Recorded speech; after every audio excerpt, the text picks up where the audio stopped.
इमं मे वरुणश्रुधे हवम् अद्याचामृडय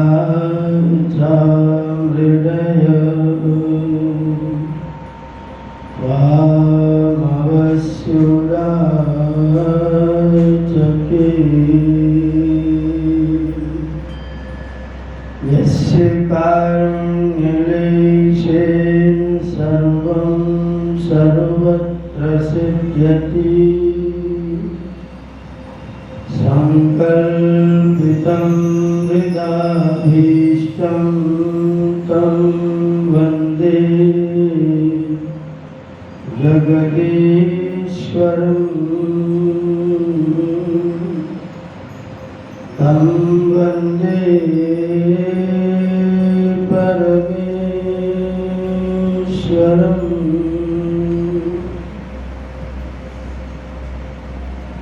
सभी सम्मानित सज्जन व्यक्ति, आर्य समाज के धर्माचार्य श्री रामशंकर, सभी पदाधिकारीगण, वंदनीय मातृशक्ति, प्यारे बच्चों,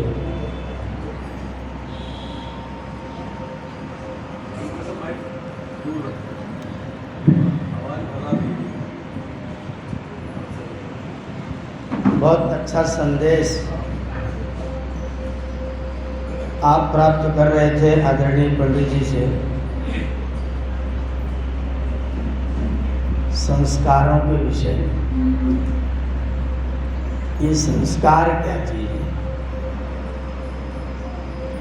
संस्कार किसको कहते हैं। अपने यहाँ संस्कार दो चीजों का नाम है। संस्कार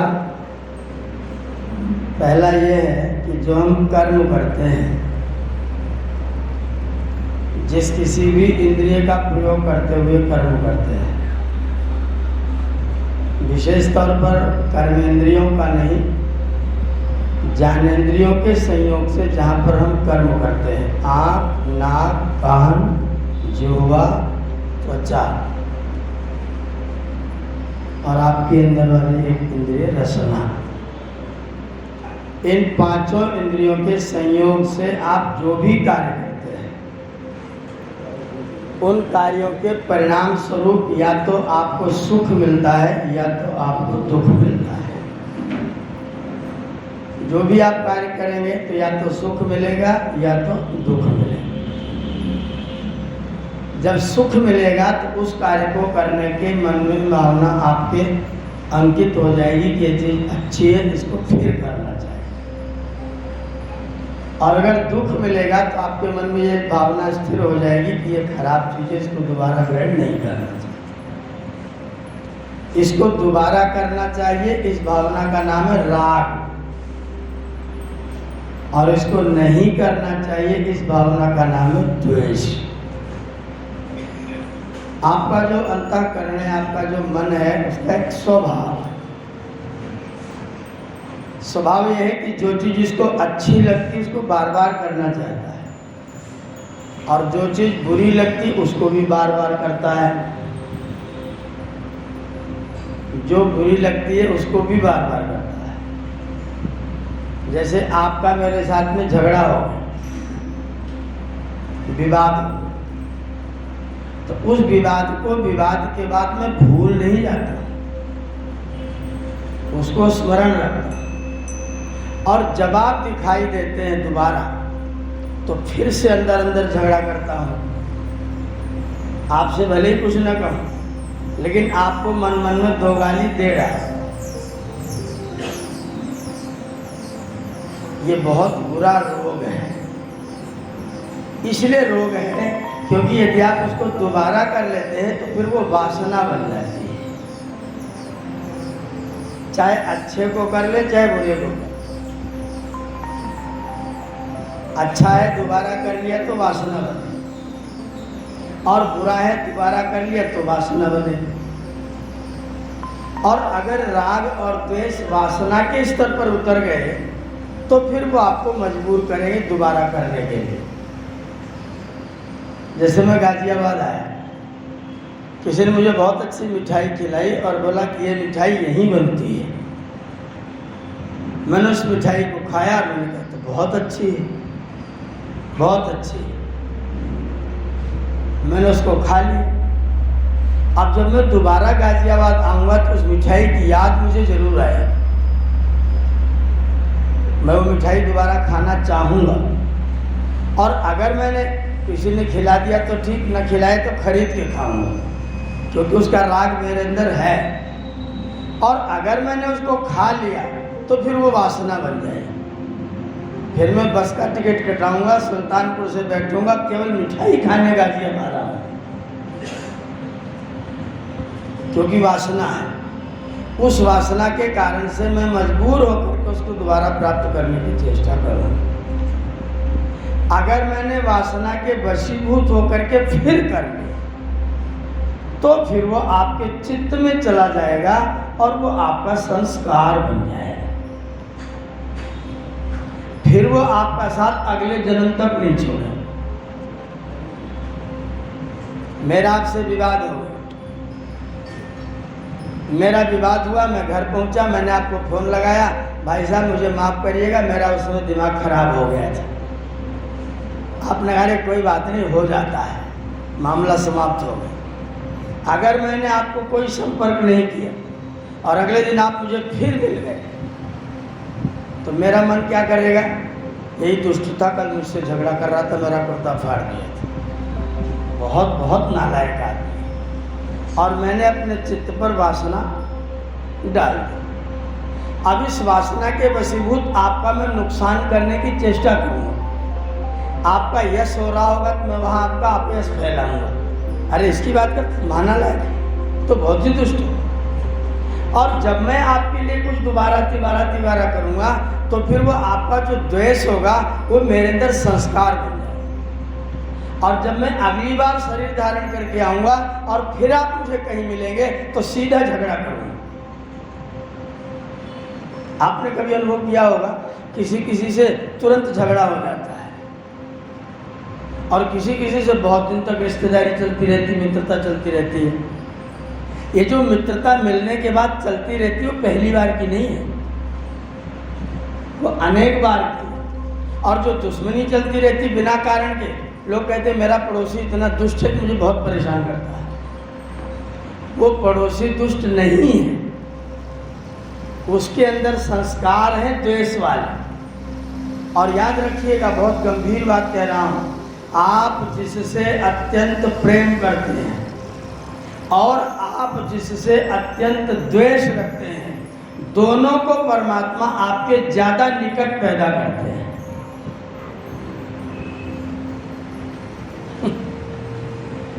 जिससे आप अत्यंत प्रेम करते हैं और जिससे आप अत्यंत द्वेष रखते हैं, उन दोनों को परमात्मा निकट पैदा करेगा अगली बार।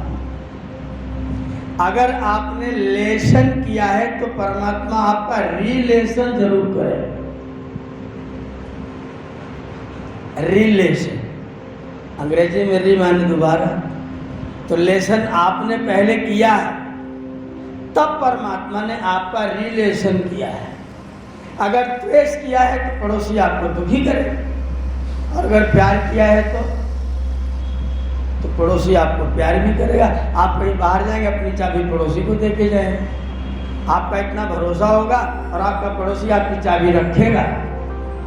और कभी ऐसा भी होगा कि आप अपने घर में किसी को रख के जाएंगे कि मैं गया और इन पड़ोसियों ने मेरे घर में कूद के मेरा सामान निकाला, ये इतने दुष्ट हैं, ये पड़ोसी मेरे पास क्यों आया है? और ऐसे नहीं आता है, आप बाकायदा पैसा खर्च करके उसके बगल में मकान खरीदते हैं, और नहीं तो वो मकान आपके बगल में आके खरीदता है, और नहीं तो आप जन्म के साथ वहाँ जाकर के जन्म से ही पैदा हो जाते हैं। किस आधार पर पैदा होते हैं? संस्कारों के आधार पर पैदा होते हैं। एक संस्कार तो ये है जो मैंने किया है, और एक बार नहीं किया, एक बार करने के बाद खत्म भी नहीं किया। खत्म करना हो, बचना हो तो ये व्यवस्था आपको बता रहा हूँ। झगड़ा हो जाए तो तुरंत घर पहुँच के शाम तक उसको फ़ोन जरूर करना, और फ़ोन करने में शर्म लगे तो आजकल व्हाट्सएप एक बहुत अच्छा ऐप है, उसको खोलना, चुपचाप उस पर लिख देना, sorry I was ill that, मैं उसमें बीमार था, मैंने आपसे अनाप शनाप कह दिया, मैं अपने कान पकड़ता हूँ, आगे से ऐसा नहीं करूँगा, संभव हो तो क्षमा कर दें। उसको सेंड कर दो। 1 घंटे बाद अपना मोबाइल खोलना, अगर 2 नीली नीली रेखाएं हो ना तो जान लेना कि उसने देख लिया है, उसके बाद कुछ कहने की ज़रूरत नहीं। अगर वो ठीक होगा, अगर वो भी शांत हो गया होगा तो कहेगा, वो कुछ नहीं करे, ऐसे 2 हाथ आपको मोबाइल में भेज देगा, कोई बात नहीं। अगर वो नहीं भेजे इसका मतलब अभी वो उसका रोग घटा नहीं है, लेकिन आपका रोग तो गया, आप तो निवृत्त हो गए, आपने तो अपनी सफाई कर ली, आपने अपना कल्याण कर दिया। झुक करके, गलती मान करके क्षमा मांग लेने में कदापि अकल्याण नहीं होता। और जब हम झुकना नहीं पसंद करते हैं, मैं तो अमुक साहब हूँ, मुझे तूने छेड़ा कैसे, आज नहीं कल नहीं परसों तक तुझे दुखी करूँगा, तो जान लीजिए आप अपने लिए कांटा बोने की जुगाड़ कर रहे हैं। वो संस्कार आपको जन्म जन्मांतर तक दुख में डालेगा। अगर आपको कोई यूं ही परेशान करे बिना आपके कुछ किए तो जान लेना ये लेसन वाला मामला है, ये लेसन के कारण से रिलेशन हो रहा है। और अगर कोई आपको सुखी करे तो भी जान लेना कि ये लेसन था, इसलिए मेरे साथ में रिलेशन कर रहा है। और अगर कुछ न करे इसका मतलब हम इससे पहले नहीं मिले थे, अब मिलना हो तो मिलो, और नहीं तो ज़्यादा मिलने की ज़रूरत ना। काहू से दोस्ती, ना काहू से, तटस्थ रह करके अपने व्यवहार को संपन्न करिए, जो कर्तव्य है उसका पालन करिए, उसके बाद लगाव अपेक्षा रखने की कोई ज़रूरत। मैंने कर दिया तुम भी करो, मैंने तुझे चुन लिया तू भी मुझे चुन, ये मत कर। मेरी इच्छा थी मैंने चुना, तेरी इच्छा तू चुने न चुने, मेरे कोई अपेक्षा नहीं। अपेक्षा करोगे तो संकट में फंसो, इसलिए नेकी कर कुएं में डाल। बिल्कुल मत सोचना कि मुझे सुखी करेगा, बिल्कुल मत सोचना कि मुझे सुखी करे तो अच्छी बात, करे तो उसका अपना स्वभाव, फिर उसका धन्यवाद भी करना। अगर वो करे तो उसका धन्यवाद करना।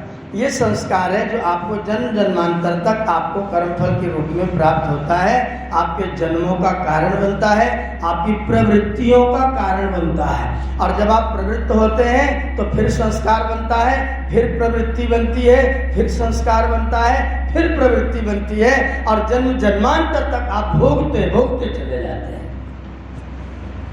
ये एक संस्कार है। एक संस्कार और है, वो संस्कार इस पुराने संस्कार को धोने की पद्धति है। जो आपका पुराना संस्कार है उस संस्कार को साफ कैसे करें। जो संस्कार पुराना वाला था वो आपके चित्त में बीज के रूप में रखा है। बीज, जैसे आपके घर में गेहूं का बीज, बाजरे का बीज रखा है, अब वो बीज कब उगेगा? बीज उगेगा कब? जब उसे मौसम मिलेगा। अगर मौसम न मिले तो, अगर मुझे मेरे पिताजी ने गुरुकुल में ना भेजा होता तो मैं संस्कृत पढ़ता, मैं वेद पढ़ता। ये जैसे हमारे सब भाई बहन लोग और लोग करते हैं वैसे हम भी करते, पढ़ते, बुद्धि अच्छी थी तो पढ़ते लिखते। लेकिन ये वाला क्षेत्र, ये उपदेश वाला क्षेत्र, ये यज्ञ वाला क्षेत्र, ये तो नहीं होता। संस्कार मेरे पास रहते, जब मौका मिलता तो फिर कभी उगते। जब मौका मिलेगा तब आपका बीज उगेगा। अगर आप चाहें कि मेरा खराब वाला, दोनों तरह के बीज आपके पास हैं, ऐसा कोई प्राणी दुनिया में पैदा नहीं हो सकता जिसके पास दोनों तरह के बीज ना हो। ये सिद्धांत, इसमें कोई दर्द हीला वाले नहीं है।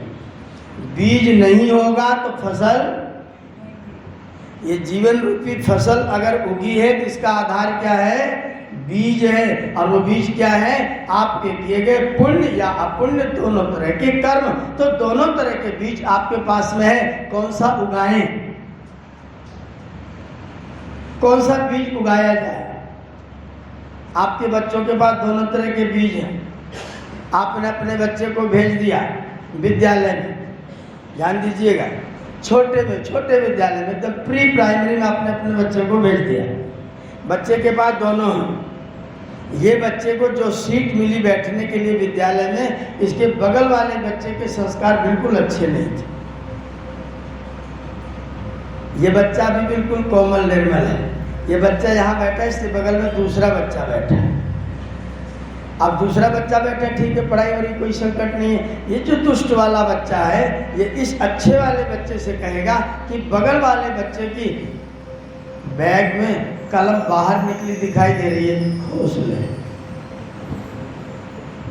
इसको निकाल ले। अब मैं निकालना नहीं चाह रहा था, मेरे को निकालने की इच्छा भी नहीं थी। बिना भावना के इसने कहा निकाल ले, मैंने निकाल लिया। अब निकाल के मैं अपने पास रखूंगा क्या? नहीं रखूंगा ना,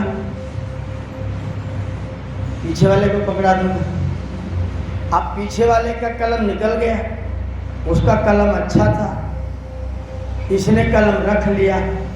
न मास्टर ने कुछ कहा, न बच्चा कुछ चिल्लाया, कोई मेंशन नहीं। अब जो मैंने किया था, इसका कलम मैंने इसको निकाल के इस नालायक को दे दिया, इससे अच्छा तो मैं निकाल के अपने पास रख लेता। मैं निकाल के अपने पास रख लेता। अगले दिन उसने नहीं कहा, मैंने खुद नहीं दूसरे की जेब में से कलम निकाल लिया। अब मैं इस कलम को अपने पास आज रखूँगा, आज उसको नहीं दूंगा। आज मैं अपने पास रखूँगा, मैं अपने ड्राइंग बॉक्स में रखूँगा, लेकर के इसको घर जाऊँगा। और घर जाऊँगा तो मेरी माताजी मेरा ड्राइंग बॉक्स खोलेगी और देखेगी ये कलम कहाँ से आया। तो मैं क्या कहूँगा? मैं आ रहा था, रास्ते में गिरा हुआ था, मैंने ले लिया। अब मेरी माताजी क्या कहेंगी? चल कोई बात नहीं, रास्ते में गिरा था, मिल गया तो रख ले। एक माताजी है। एक दूसरी माताजी है, ये कलम मुझे दे, कल जब मैं तेरे को लेके स्कूल चलूँगी तो उसको मास्टर को दूंगी और उनसे कहूँगी ये किसी बच्चे का रास्ते में गिरा था, जिसका हो उसको दे दीजिए। अब वो माताजी स्कूल आई और वो कलम लौटवा दिया। अब ये बच्चा अगले दिन फिर कलम निकालेगा, इसको पता है लेके जाऊंगा, मम्मी फिर लौटा देंगे। तो जो बीज उगने वाला था, अंकुरित होने वाला था, मौसम बन रहा था, वो बीज माताजी ने वहीं का वहीं रोक दिया। अगर माताजी ने कह दिया होता मिला है तो कोई बात नहीं, तो फिर उसको रोज एक कलम मिलने लग जाएगा, फिर उसको रोज एक कलम मिलेगा, फिर कल कलम मिलेगा, फिर 3-4 दिन बाद, 1 हफ्ते बाद पूरा ड्राइंग बॉक्स मिलने लग जाएगा, फिर अगले दिन बाद किसी का पूरा बैग ही मिलने लग जाएगा। और उधर वाले माता जी उसको सहेज के रखती जाए, चल कोई बात नहीं, गांव वाले किसी बच्चे को दे दूंगी, लाता जाए। अब ये माता जी क्या कर रही है? इस बच्चे के खराब वाले संस्कार को उगने का मौसम प्रदान कर रही है, उसमें खाद पानी डाल रही है, उसमें खाद पानी पड़ रहा है। अब ये बच्चा अच्छा खासा चोर बन जाएगा। संस्कार बुरे वाले भी थे, अब इसके बुरे वाले संस्कार प्रवृत्त होंगे, अच्छे वाले धीरे धीरे दबते जाएंगे और अंत में बच्चा बिगड़ करके दुष्ट हो जाएगा। अब हमारा क्या कर्तव्य है?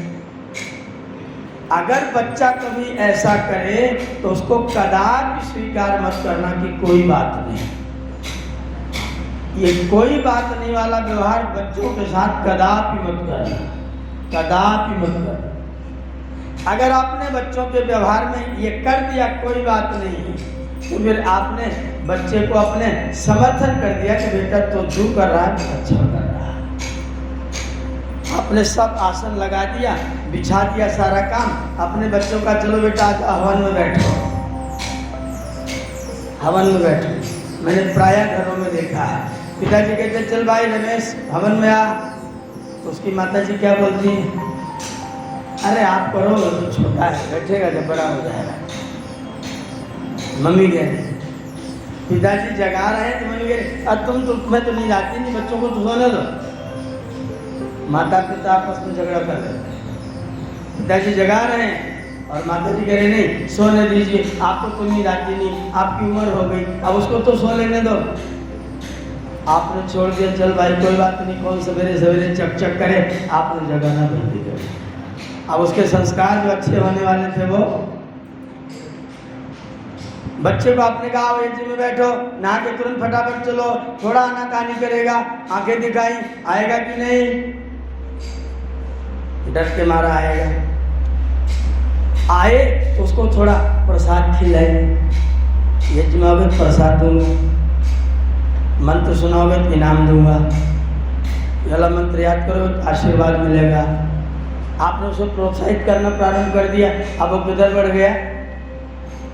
अब वो मंत्र की ओर बढ़ गया। अगर आपने उसमें कोई बात नहीं कह दिया होता, चल तेरा मन नहीं कर रहा है, कोई बात नहीं, अब वो अगले दिन आएगा क्या? दूसरे दिन उसके सिर में दर्द होगा, तीसरे दिन उसके पेट में दर्द होगा, फिर कभी पैर में दर्द होगा, फिर कभी ट्यूशन जाने का होगा, फिर कभी दोस्त के यहाँ जाने का होगा, और फिर धीरे धीरे आपके संस्कार से वो बच्चा बिल्कुल। तो क्या करना चाहिए? अपने बच्चों को अच्छी आदतों को दिलवाने के लिए अगर आंख दिखाना पड़े तो दिखाना। स्वामी विवेकानंद परिव्राजक, फेसबुक खोलोगे, यूट्यूब खोलोगे तो सब जगह मिलेगा। मैं गुरुकुल होशंगाबाद में उनके कमरे में रुका हुआ था, बैठा हुआ था। मैंने कहा स्वामी जी आप कैसे स्वामी जी हो गए? आप कैसे स्वामी जी हो गए? वो मेरी ओर देख रहे थे, बोले सन्यास ले लिया स्वामी जी हो गए। मैंने कहा आपने ही क्यों ले लिया, मैंने क्यों नहीं ले लिया? आपने क्यों ले लिया? तब उन्होंने अपनी कहानी मुझे सुनाई। बोले आचार्य जी मैं मात्र 3 साल का था, 3 साल का, 4 साल का, स्कूल जाता था। मेरे पिताजी ने कहा जब तक संध्या हवन नहीं करेगा तब तक तेरा नाश्ता तुझको नहीं दिया। मैं अनेकों बार बिना नाश्ता किए स्कूल गया, भूखा प्यासा।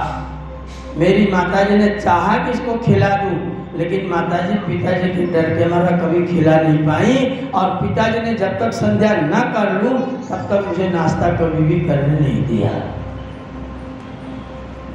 हवन मेरे साथ बैठेगा तो नाश्ता मिलेगा तो विद्यालय जाएगा, नहीं तो विद्यालय जाएगा भूखा जाएगा, खाने को नहीं मिलेगा।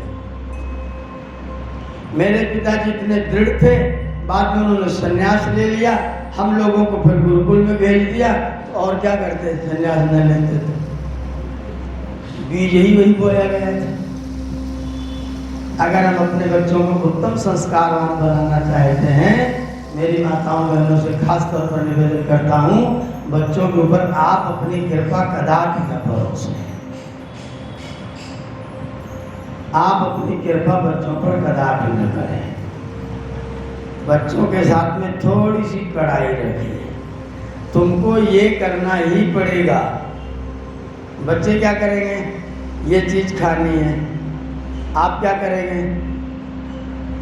नहीं ये खाएगा। अब वो लेट गया, नहीं खाऊंगा, मैं वही खाऊंगा। आप क्या करेंगी? माताएं क्या करेंगी? दौड़ के जाएंगी, गोदी में उठाएंगी और उसके बड़े भाई को बोलेंगी पापा के पेट से 10 रुपया निकाल जाके ले आ। अब ये बच्चा अगले दिन आपकी बात मान के घर का भोजन करेगा क्या? कदापि नहीं करेगा। फिर वो धीरे धीरे धीरे जिद करना शुरू करेगा। फिर जैसी उसकी इच्छा होगी वैसा वैसा आपसे मनवाएगा, और आप मजबूर होंगे, और अंत में इतने मजबूर होंगे कि आपको देखने के लिए, पूछने के लिए कोई व्यक्ति तैयार नहीं होगा। आप मजबूर होंगे और शर्म के मारा किसी दिन मुझसे कहेंगे पंडित जी क्या बताएं, अब तो बस जैसे तैसे निपटाना है, इस नालायक का विवाह करवा दीजिए क्योंकि सब मामला पहले से हो चुका है। अपनी शर्म को बचाने के लिए एक बार पगड़ी मेरी बंद जाने दीजिए, नहीं तो समधी बनने का चांस, क्योंकि बच्चे को हमने धीरे धीरे जिद्दी बनाया, हमने। इसका भी नाम संस्कार है। जो पुराने संस्कार थे उन संस्कारों को बीजों, बीज है दोनों, उन दोनों बीजों में से एक बीज को दबा करके रखना। मेरे बेटे की खिलौने में बहुत रुचि, छोटे वाले अत्यंत रुचि। हम लोग नैनीताल घूमने गए, आर्य समाज के ऊपर एक बहुत बढ़िया सुंदर सा बाजार है। रात को घूम रहे थे, बेटे ने कहा पिताजी हवाई जहाज लेना है। मैंने कहा ये हवाई जहाज तुम बैठ के उड़ा नहीं पाओगे, ये अकेला ही उड़ता है, इसको लेने की कोई ज़रूरत नहीं है। वो चला गया अपनी माँ के पास, माता जी हवाई जहाज लेना है। माता जी ने कहा पिताजी से पूछ लो, दिलवाए थे ले लो। उसने कहा पिताजी को तो आप जानती हैं, कह दिया तो फिर दोबारा कोई चांस ही नहीं, दोबारा कोई एप्लीकेशन हो नहीं सकता है। करेंगे तो पहली बार में कर देंगे, दोबारा कहीं करने वाले नहीं है। माता जी ने कहा अगर पिताजी नहीं करेंगे तो करने वाली मैं भी। पिताजी से पूछ लो, अगर वो करते हो तो कर। अब उसे ये पता है कि माता जी के पास कोई भी मेरी अर्जी पास होने वाली, कौन सी अर्जी पास होगी, जो पिताजी को स्वीकार होगी, तो पिताजी के विरुद्ध और माता जी के अनुकूल कभी होगा कि दोनों के अनुकूल होगा। अब उसका एक ही वाक्य होता है, माता जी पूछती ये काम करना है, जैसे पिताजी कहें, जैसा पिताजी कहें। गुरुकुल चलना है, जैसा पिताजी कहें, जो पिताजी कहें वो समर्पण। माता जी का भले विरोध हो, लेकिन जो पिताजी कहें वो होना है। अगर मैं थोड़ा सा कड़ा ना पढ़ूं तो बच्चे क्या करेंगे, फिर बच्चे मुझे मजबूर करें, फिर बच्चे अपनी मनवाएंगे, और अपनी मनवाएंगे तो फिर मेरी चलने वाली, और फिर मेरे सारे संस्कार, सारे मेरे आचार विचार, सारा मेरा पवित्र आचरण सब का सब धरा रह जाए। अपने बच्चों को अगर संभालना हो तो बचपन से उन बच्चों को बगल में बिठा करके, स्वामी जी ने लिखा दूसरा समोल्लास पढ़िए, अच्छे अच्छे श्लोक याद करवाए, अच्छी नीति की बातें बताए, सुंदर सुंदर आचरण सिखाए, बड़ों के साथ कैसे बोलना ये बात बताए, खुद भी बोले। जब कोई आए तो दोनों हाथों से चरण स्पर्श करके कहे कि बेटा आओ तुम भी प्रणाम करो। कह के करोगे तो शायद ना करे, करके करोगे तो शायद करेगा। इसका भी नाम संस्कार होता है। एक संस्कार वो है जो आपके कर्म के आधार पर बनता है, अगले जन्म में जाता है, उसके आधार पर आपको जन्म मिलता है, लोग मिलते हैं, भोग मिलता है, मित्र मिलते हैं, पत्नी मिलती है, भाई मिलते हैं, बहन मिलती है, व्यापारी लोग मिलते हैं, साथी लोग मिलते हैं, समाज मिलता है। एक संस्कार वो है। दूसरा संस्कार वो है जिससे पुराने संस्कारों के बीजों को उगने देने से बचा के रखा जाता है और नए और बढ़िया बीजों को उगाया जाता है। दोनों संस्कार जो पहले हो चुके उनको तो आप कुछ नहीं कर सकते, पर जो है बीज, उन बीजों को शुद्ध आप कर सकते हैं। तो उन बीजों को बना करके संभाल करके व्यक्ति को रखना चाहिए, और अच्छी से अच्छी संतान का निर्माण करना गृहस्थ की सफलता का स्रोत है। इतना ही कह के मैं अपनी वाणी को आज के लिए विरमित करता हूँ। आप सबका बहुत बहुत धन्यवाद। संस्थान समझ में आ रही होगी आपकी कितने सरल शब्दों में